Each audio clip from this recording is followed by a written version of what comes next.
Hello, good morning, everybody. I'm a venture tech lawyer. So why am I here as a lawyer?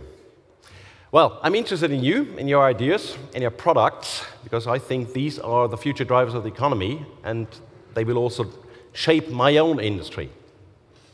As a cleantech startup, you may ask, what does a lawyer know about cleantech, and why should I care? Well, there has been an evolution in the legal world. First of all, there was the patent lawyer. The patent lawyer, he knows about technology. Then came the business lawyer. And the business lawyer, he knows how the client makes money. Finally, there's the venture tech lawyer. And the venture tech lawyer, he knows a little bit about everything. At Dentons, we have about 75 venture tech lawyers from across the world, from Silicon Valley to Shanghai. A lot of them also know a little bit about clean tech. So, as a venture tech lawyer, I have asked myself, what actually is clean tech? And you will not be astonished if I tell you, well, clean tech is a buzzword. If you Google it, you'll find that definition on the Wikipedia website. And it's all about efficiency. Efficiency means we produce less waste, we consume less energy, we consume less natural resources. So does that make an industry? Is clean tech an industry? And the answer, again, not surprisingly, no, clean tech is not an industry. But there are industries which tend to have clean tech elements. You see some of them here. Now, I ask you, the clean tech startups, what should you know about law and lawyers? And the answer is easy. You should know quite a lot. Because if you look at this table here, it summarizes a choice of laws applicable in Germany to those industries which I regard as clean tech industries. And you'll see there's quite a lot of regulation in it. So starting with that, you should ask yourself, which industry am I in? And is my product something which falls under regulation? And I think we had a good example yesterday. I don't know if the guys from Evolo are here. When I met Evolo last year in Düsseldorf, they had a very nice presentation. They had this video with a flying helicopter, with a rubber ball beneath. It was fun, but to my mind, they didn't address a question I, as an investor, would ask them first.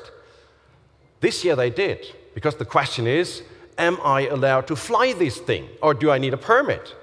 And yes, they answered the question. In the US, apparently, you don't need a permit. In Germany, they sit together with aviation control. So the first question is, really, am I in a regulated industry?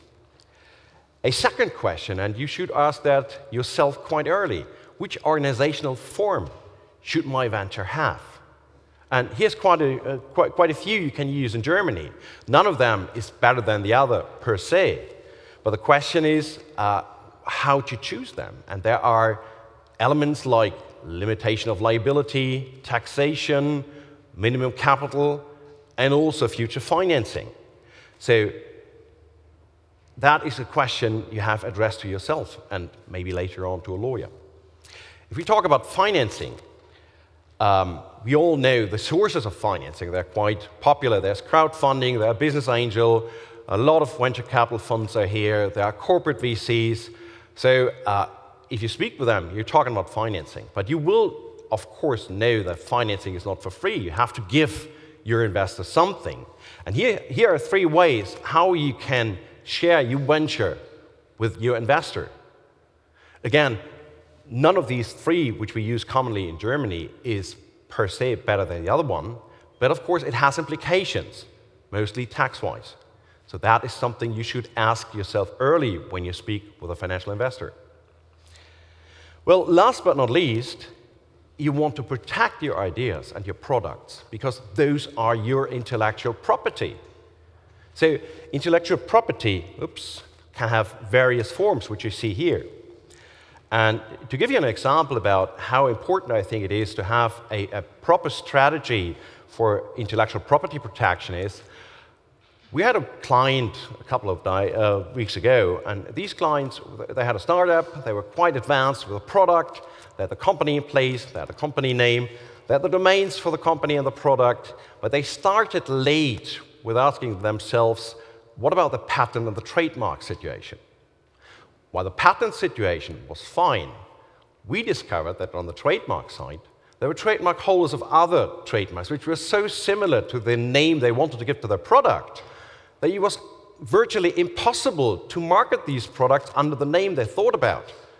And they already had a financial investor on board, so it was a bit of a shame to tell the investor, well, everything's fine except from the case that we have to change all the names. So while this at the end did not prohibit them from entering the market, it caused a time delay of, let's say, 2 to 3 months, which you could easily avoid. So, to conclude, I think it is important if you're a clean tech startup to ask legal questions early, even if you don't think about laws and lawyers at the very beginning, because you want to promote your product, your ideas. If you ask those questions early, I think it will pay in the long run. The second thing is, if you talk with the lawyers, make sure you ask questions not to the cheapest lawyer, but to a venture tech lawyer. A lawyer which understands your product, your ideas. And it's a good sign of quality if the lawyer is or almost as passionate about your product as you are yourself. Thirdly and lastly, don't be afraid of the big bill. Ask your lawyer for innovative pricing and to invest in your company somehow. And you will be surprised how entrepreneurial even lawyers can be. Now, thank you for listening and sharing your ideas.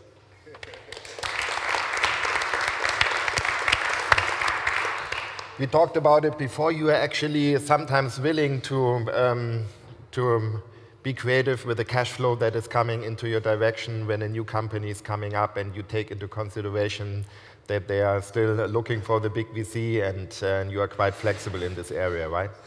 That's so. Frankly, my colleagues in America, they are more far advanced, but that is due to professional laws and regulations in Germany. I'd love to make an investment in the startup. So I'd give my advice for free in consideration of, let's say, 1 or 2% in the company. Unfortunately, for professional guidelines, it's not yet possible in Germany, but we're thinking in this direction. Mm-hmm.